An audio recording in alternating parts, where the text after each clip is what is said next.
I want to dig into a particular element of what might be the eventual Republican/Trump tax reform plan. I got a lot of emails specifically about Republicans considering capping 401k contributions at $2,400 a year. And I want to talk about what the micro and macro impact of that would be. Who is this good for? Who is this bad for, et cetera? And to understand that, we need to start with, well, what's a 401k? 401ks are retirement savings plans, and they're sponsored by employers. Sometimes the employer offers a matching contribution of maybe 1% of your salary. Sometimes they don't. Sometimes they will contribute to your 401k regardless of whether you contribute to it. But the important part from the end user, from the employee's perspective, is that you put pre-tax money in your 401k. So it reduces the amount you pay on taxes each year. If you earn $50,000 and you put $2,000 in your 401k, you only pay taxes as if you had earned $48,000. The $2,000 that you put in the 401k are tax deductible. Good. That's the basics of it. You do pay the taxes when you use the money, right? So when you retire, presumably, or before, if you want to pay a penalty to get the money out early, you then pay taxes on the money you take out of the 401k as if it were income at the time, okay? Donald Trump tried to deny initially that Republicans are considering reducing the cap on contributions to 401ks to $2,400.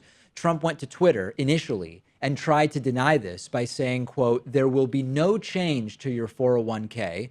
This has always been a great and popular middle-class tax break that works, and it stays." Now, Trump lies all the time, so who cares what Trump tweets? But a few days after that tweet, he backtracked and said, actually, I am willing to negotiate on this issue of the 401k limit. So let's for a second consider what seems to be the reality, which is that there are some versions of the tax plan where it would be explored cutting the maximum that you can contribute to the 401k plan to $2,400. Now, a relevant question is, well, cutting it to $2,400 from what?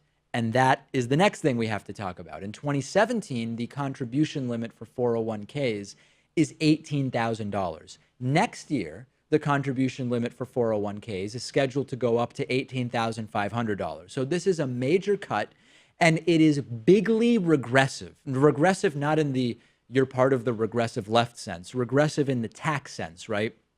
It will impact the middle class way more than it will impact the rich, and that happens in a number of ways.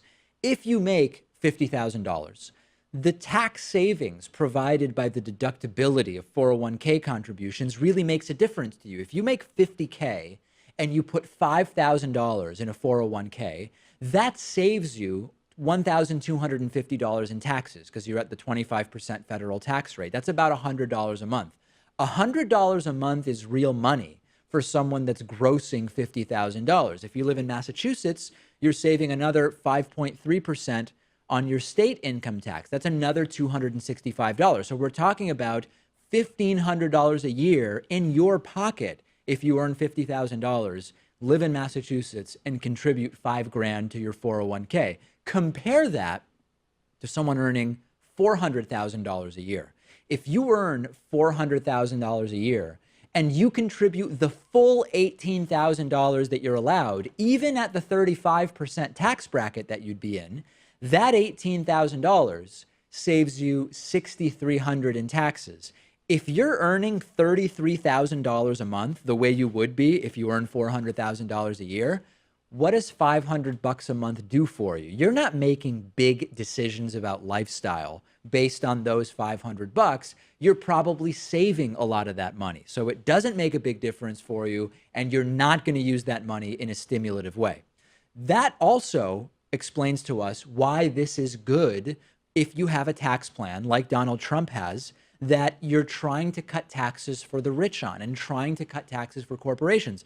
If you reduce the cap on 401k contributions, you shift tax burden to the middle class. That allows more leeway to cut taxes for the rich and for corporations, even though those changes would still explode the deficit, don't get me wrong.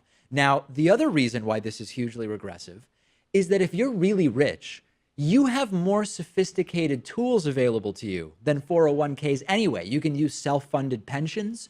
You can use, there's a long laundry list of tools that and vehicles that the very rich have. So you're less likely to even be using a 401k in this way if you're a very rich person. And lastly, this is a total budget gimmick. Remember how I said at the beginning of the segment, when you put money in a 401k, you don't pay taxes on it now. It reduces your taxable income.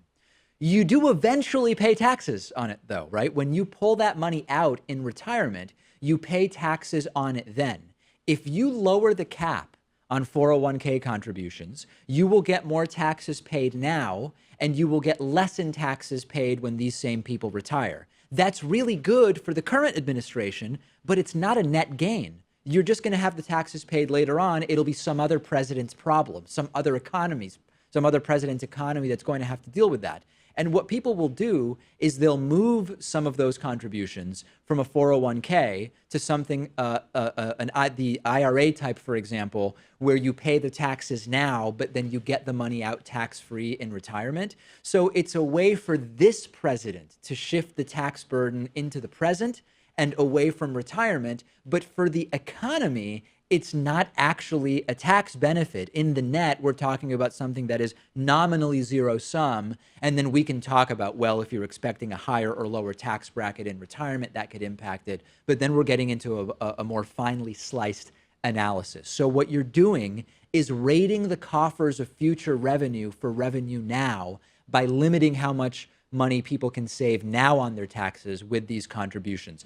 This is not universally favored by Republicans. There are Republicans who understand that the 401k is a useful vehicle for lots of middle-class Americans. So we'll see what happens. And of course, I don't want to misstate, there are tons of people who are not in the middle class and who don't even have access to 401ks or don't know the first thing about them. And that's a whole other issue, and we've been talking about that. But the point here is to explain the economic implications at the micro, the individual taxpayer level, and the macro level of capping 401k contributions lower. And I hope that I've done that. And feel free to discuss this with us on our Reddit discussion forum, davidpakman.com/REDDIT. And if my explanation has not been clear, let me know on Reddit and I'll clarify. Today's program is sponsored in part by Movement Watches. I'm wearing my Movement watch today. Everywhere I go, people look at it. They say, that's a really nice watch. Where'd you get that?